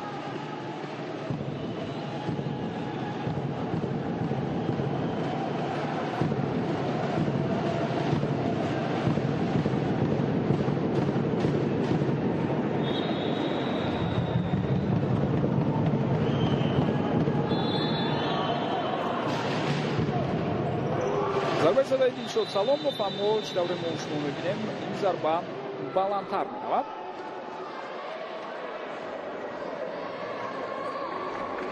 тайм-аут гирифта шуд дар миёнаи қисми дуюми рақобат аз сӯи сармураббии дастаи Соро Компания Пайрав Воҳидов. албатта ҳар ду мураббӣ фурсат пайдо мекунанд барои истифодаи босамар аз 1 дақиқа тайм-ауте ки гирифта мешавад. банобар мураббиёни ҳар ду даста 1 дафъаи ҳукм доранд дар ҷароини ҳар кадоме аз қисмҳои рақобат то тайм-аут. барои тамошои бозии имрӯза меҳмонони ифтихорӣ ҳам ташриф оварданд. ҳамон тавре ки шумо мебинед дӯстони гиромӣ, футзал яке аз иштаҳое аст ки хело ва хело бо суръати баланд рушд карда истодааст. гувоҳи он муваффақиятҳои дастаи мунтахаби кишварамон дар солҳои охир буда метавонад. баромадан ба даври чавракнимои чемпионати Осиё дар соли 2022 ба қайд гирифта шуд ва тими миллии Тоҷикистон ба марҳилаи ниҳоии ҷоми Осиё дар соли 2024 ҳам роҳи худро ҳамвор бурд. солҳои қаблӣ дар Осиё лигаи чемпионҳо байни бошгоҳҳо ҳам сурат мегирифт дар риштаи футзал, аммо таи солҳои охир ин мусобиқа баргузор намешавад ва шояд аз мавсими оянда ва мавсимҳои баъди саркарда боиси рақобатҳо дар лигаи чемпионҳои Осиё аз сар гирифта шавад. ман фикр дорам ин бисёр мусобиқаи ҷолибу диданӣ ҳам буд. қаблан дастаи DC аз Тоҷикистон дар лигаи чемпионҳои Осиё иштирок карда буд ва баъдан дастаи Сипари шаҳри Хуҷанд ҳам иштирок дошт. мутаассифона бошгоҳи Сипар ин мавсим дар рақобатҳои Суперлигаи Тоҷикистон иштирок намекунад. ва фикр дорам ҳатман шумораи иштирокчиёни Суперлигаи Тоҷикистонро ҳадақал то ба 8 даста расонидан лозим аст. ин мавсим ҳамоди 6 даста иштирок карданд ва инчунин ҳайати дастаҳо ҳам бояд пурқувват карда шавад. зеро мо дидем ки тақрибан бе ягон мушкилӣ дастаҳои Соро ва Истиқлол бар муқобили ҳарифони худ мудом ғалаба мекарданд. Рустам Ҳамидов дар ин лаҳза акнун қоидабозиро дар баробари Муҳаммадҷон Шарипов вайрон мекунад ва корти зард ба ӯ. аз байни дастаҳои дигар ин мавсим каме амонатбонк фаъол буд. як бори дигар метавонед бибинед ҳамин ҳолатро ба пуррагӣ аз пироҳани ҳариф пушта истодааст Рустам Ҳамидов дер мекунад ва нахост иҷозат диҳад ки ҳариф чунин ҳуҷуми хатарнокеро давом кард. аз ин рӯ аз пироҳани ӯ дошт. аз вазъияти стандартӣ зарба рост иҷро мешавад ва чӣ гуна хатарнок аст дар ин лаҳзаҳо зарбаи задаи Идрис Ёров.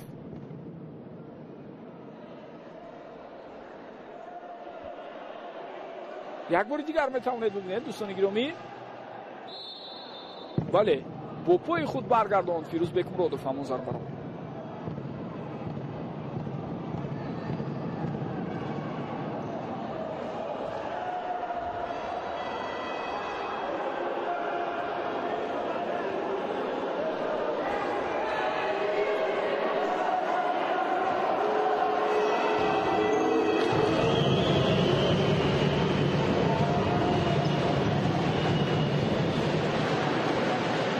ҳангоме ки Фирӯзбек Муродов дар майдон аст, албатта ҳоҷат ба баровардани бозигари панҷум нахоҳад буд дар баъзе аз мавридҳо, аммо ба ҳар ҳол дар тими миллии кишвар дидем ки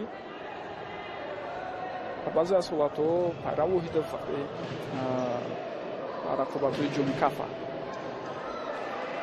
мисол хонандамои тими миллии футзали кишвар дида шуд, дар баъзе аз ҳолатҳо ба ҷои Фирӯзбек Муродов бозигари панҷум Дилшод Саломов баромада буд. منو در استقلال فکر دارم به هر حال بیشتر اگر مربیان یگان تغییرات وارد نکنن مسعودی پیروز این گناه نمایی خواهد کرد. بسیار مبارزه جدی در مرکز میدان تو به اختیار بازیکنان استقلال میگذارد و تا به آخر تلاش میکنند بازیکنان هر دو دسته. سمندر نیزاموف بود که توپ را از میدان بیرون کرد.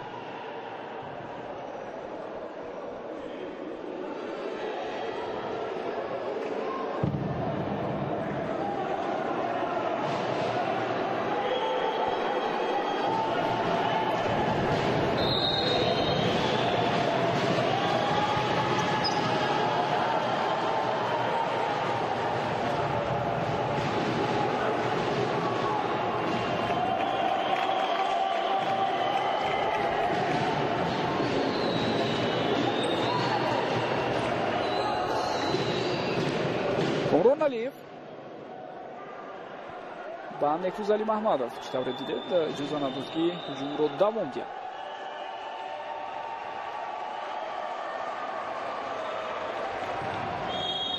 тӯб аз майдон берун мешавад ва аут ба фоидаи дастаи меҳмон аст.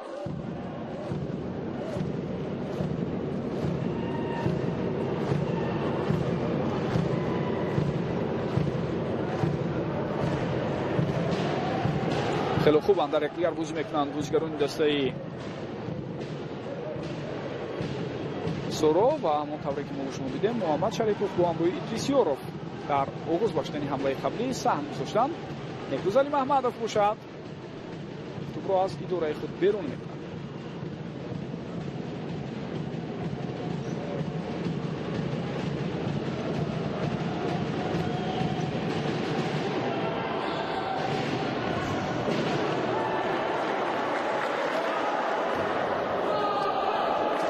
حدودی 10 دقیقه دیگر باقی میماند از قسم دوم.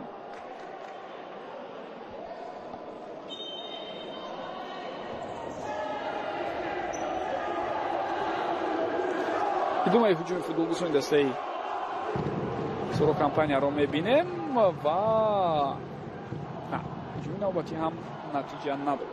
سمندر نیزاموف ضربه زد. بازیگری که توسط کناری چپ به هجوم پیوست شد. در حالت قبلی ضربه زده بود. اکنون خوشبختی سویف از روی برگردن ضربه حریف میبره.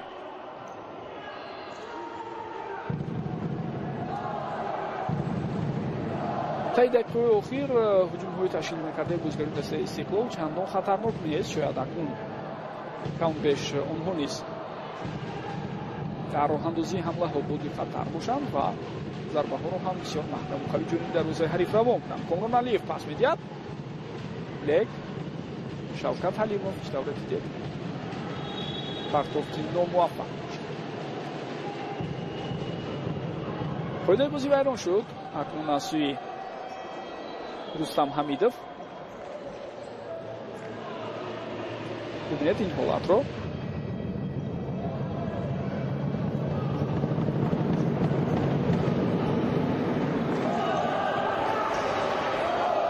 بختیار سولیف پس میدهد با فیضلی اما ضربه زده سرداروف اینجا خیلی و خیلی نوانیق است.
وقتی در ابتدای موسم کنونی دسته‌های مذکور با هم در دوره Суперлигаи Тоҷикистонро барошта буданд. онҷо 3-2 Сурокампания дар як бозии мушкил ғалаба кард.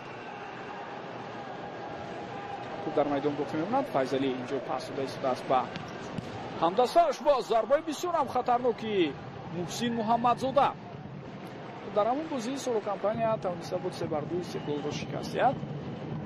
هرچند استقلال 2 گل زد در قسم اول، اما بعدا حریف توانست کامبک کند. در پایان نیمه یکم محمد گرانبند حساب را 1-2 کرد. файзали аввалин шуда ба тӯб расид дар ин ҳолат ва дар идома ба муҳсин муҳаммадзода ва дилшод саломов муяссар шуд то голҳоро ба ҳадаф расонда ҳисобро 3-2 кунанд ва дастаи Сурокампания барандаи се каратаи ҷоми дактаи супер ҷоми Тоҷикистон шавад. ҳамчунин ҷоми Тоҷикистонро ҳам дастаи Сурокампания 3 маротиба тавонистааст ба даст биёрад.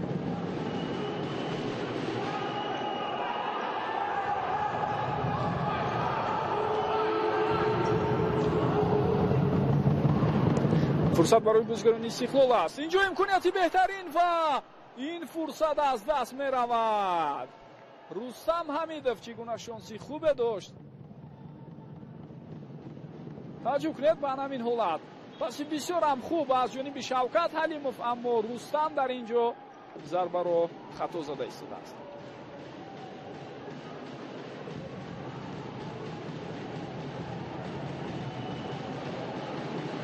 зуд тӯб ба бозӣ дароварда мешавад. Файзали Сардоров тӯбро ба ихтиёри ҳамдастааш гузошт. Дилшод Саломов, Файзали, пасиу на инҷо акнун тӯба аз майдон берун шуд.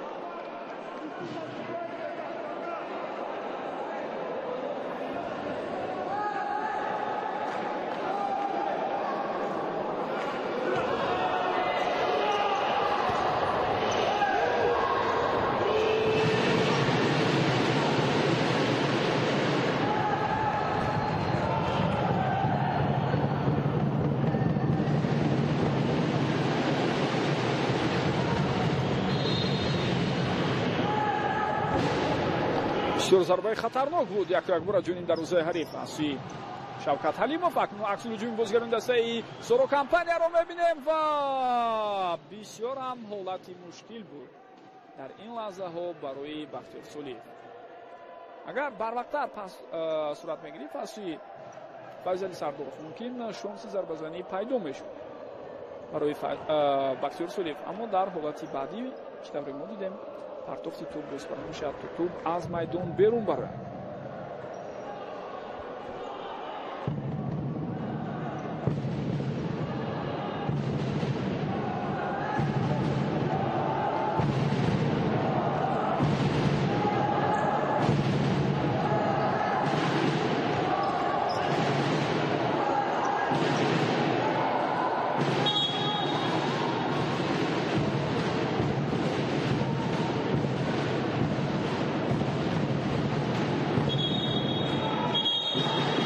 як бори дигар мебинем ҳолати навбатие ки боиси бозам пайдо шудани баҳсҳо мешавад, аммо довар танҳо аз майдон берун баромандани тӯбро ба қайд мегирад. ба Насратшоҳ Исмоилов имконият додаа истодааст. Идрисиёров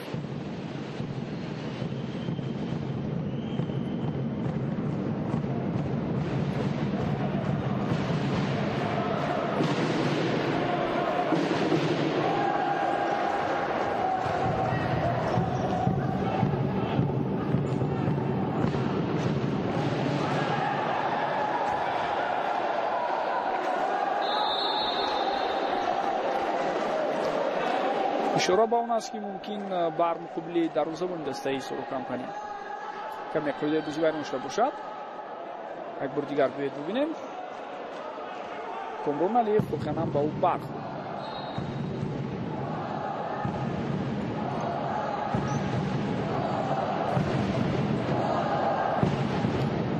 истиқлолиҳо акнун бояд фаъолтар бошанд.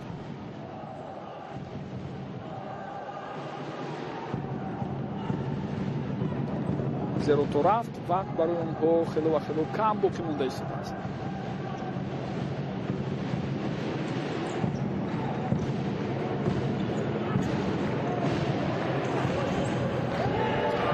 иштибоҳан инҷо бубинед футболбозони дастаи сорокампания қариб буд тӯбро ба ихтиёри ҳариф гузоранд, аммо муҳаммад шарипов ин хатои худро зуд ҷуброн мекунад.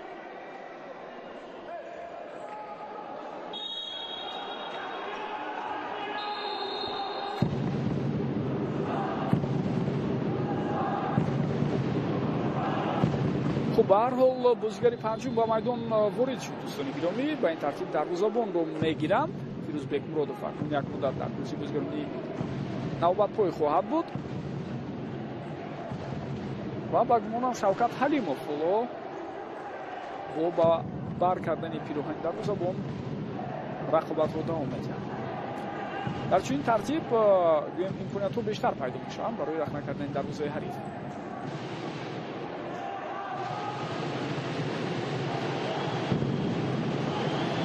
вале баъзе аз рискҳо ва хатарҳоро ҳам дар пай хоҳад дошт. чунин амал кард. фурсати беҳтарин пайдо мешавад ва бубинед ки зарбаро иҷро карда истодааст Рустам Ҳамидов, аммо бениҳоят баланд. як бор дигар мебинем зарбаи задаи Рустам Ҳамидовро ки чӣ гуна шонси хубе буд. як таркиббороии бисёр ҳам диданӣ бо иштироки бозигарони Истиқлол. ҳатто ишора ба он аст ки зарбаи кунҷӣ ба фоидаи дастаи Истиқлол аст. бале тӯб каме бо расиш ба бозигари Соро аз майдон берун баромадааст.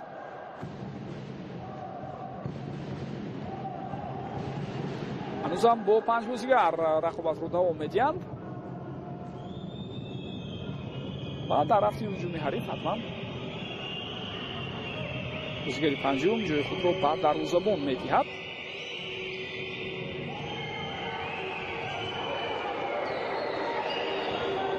бехато ҳаракат кардани тамоми бозигарон талаб карда мешавад дар чунин тартиби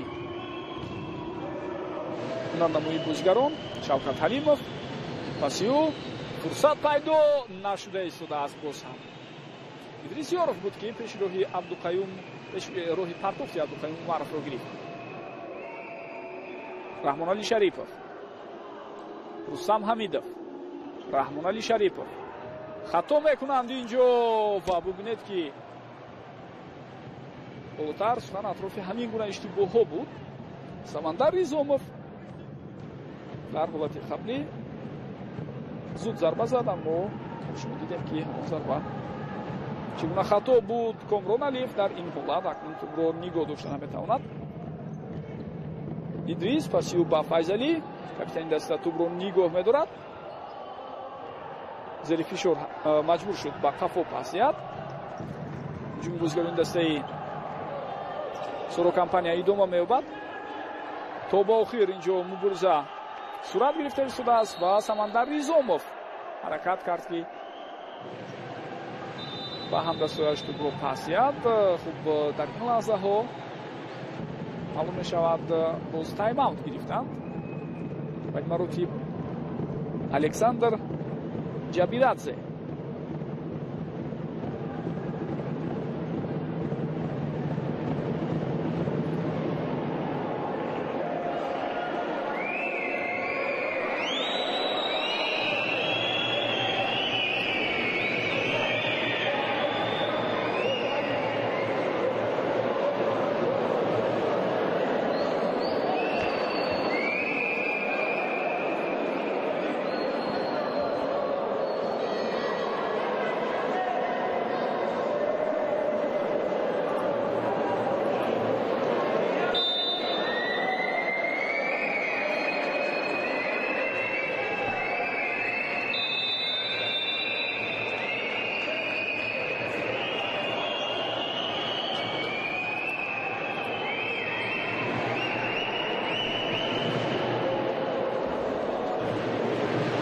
фурсатҳое ки дастаҳо дар ихтиёр доштанд барои мо шумо дар навин чанд лаҳзае ки тайм-аут буд пешниҳод карданд. Файзали Сардоров бо тӯб пас медиҳад ба канори рост ва инҷо акнун зарбаи задаи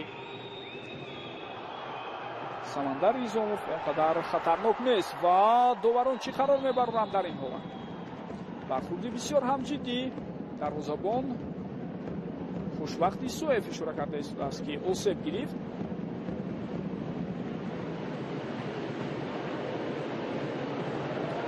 Комрон Алиев дар ҳамон лаҳза ба ӯ бархӯрдааст. як бори дигар биёед бибинем.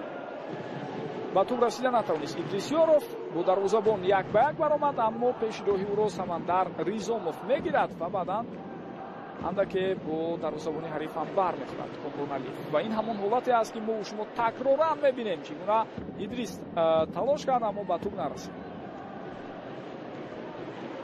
ба шонси зарбазании Комрон Алиевро Самандар Ризомов аз байн бурд.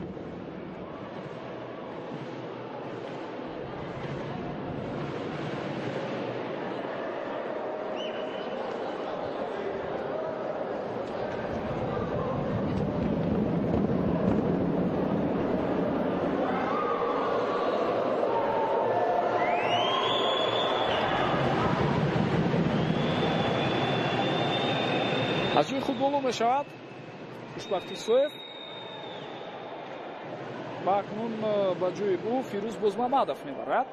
дарвозабони эҳтиётӣ андаке маълум мешавад ки осеби гирифтаи хушбахти Соев ба ҳар ҳол ҷиддитар будааст ки ба ӯ иҷоза намедиҳад то ба майдон баргардад. ва дар ин байн бозигарони дастаи Истиқлол фишорро зиёд мекунад. бозам бозигари панҷум дар майдон аст Шавкат Ҳалимов. Раҳмоналӣ Шарипов, Шавкат Ҳалимов, партофтиӯ ва хато. зуд бозигарони дастаи Соро хостанд ки тӯбро ба бозӣ дароварда имконият пайдо кунанд, аммо ин наздик буд то бар зарари онҳо ҷамъбахш шавад. ва то дар ин лаҳзаҳо бубинед дарвозабони дуюми даста мехост ҷои худро бо дарвозабони асосӣ иваз кунад. хушбахти Соев барои баргаштан ба майдон тайёр буд, аммо барои ивазкунии бозигарон ҳам вақт пайдо нашуд. дар ҳамон лаҳза дарҳол мо ҳуҷуми хатарноки дастаи Истиқлолро дидем ки қариб буд то барои задани голи ҷавобӣ муваффақ шавад.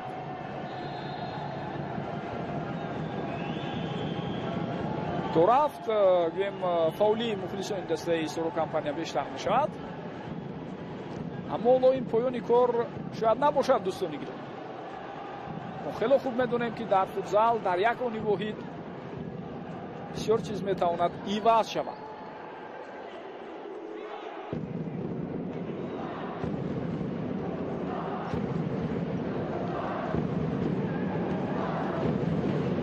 ту ба ихтиёри бозигарони дастаи Истиқлол гузашт, вале баъд аз он қоидаи бозӣ вайрон шуд дар маркази майдон. бале Самандар Ризомов корти зард мегирад акнун. ӯ дар баробари Рустам Ҳамидов қоидаи бозиро вайрон кард. шумораи кортҳои зардам дар рафти бозӣ имрӯза зиёд буд.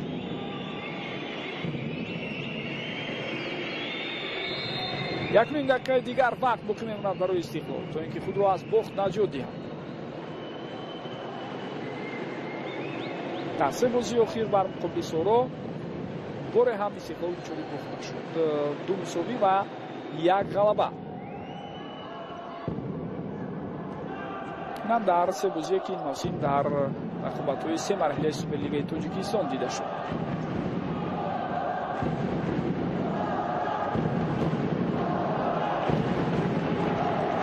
Идрисёров рост тӯбро ба Абдуқаюм Умаров зада аз майдон берун мекунад.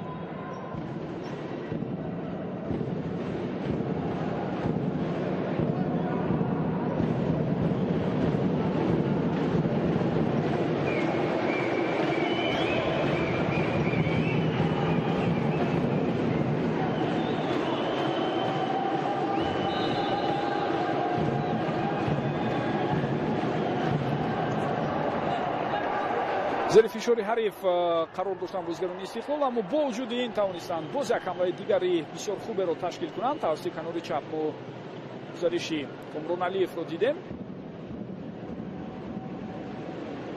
тӯб ба бозӣ дароварда мешавад.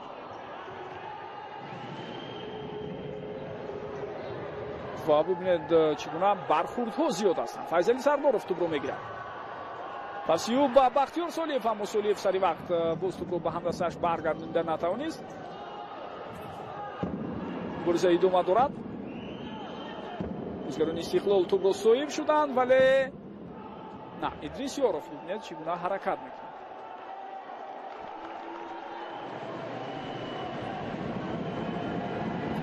ҳасосият ба авҷи худ расид. 33 сонияи дигар вақт доранд бозигарони Истиқлол. то натиҷаи бозии якумро наҷот диҳанд ва умед банданд ба замони изофӣ ё ба истлоҳ экстра таймҳо. ин зарба ҳам натиҷа намедиҳад.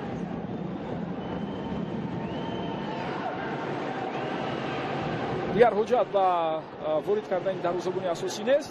истиқлолиҳо саросемавор ба ҳуҷум мегузаранд. Рустам Ҳамидов ҳангоми пас додан хато кард, аммо ту боз ба ихтиёри бозигарони Истиқлол гузашт. имконияти навбатӣ Комрон Алиев ва зарбаи задаи ӯ беҳтарин шонс буд дар ҳамин лаҳза, аммо ту ба сутуни дарвоза расида аз майдон берун мебарояд ва як имконияти дигар дарҳол барои дастаи Соро Компания ҳам пайдо шуда истодааст, аммо ин фурсатро Бахтиёр Солиев акнун истифода карда натавонист.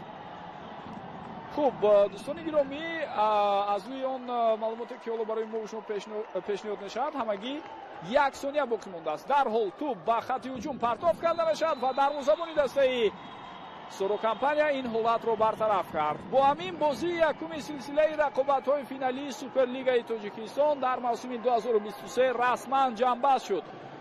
тақдири ин бозиро танҳо 1 гол ҳаллу фасл кард ва он ҳам дар дақиқаи 25 бозӣ ба ҳадаф расонда шуд.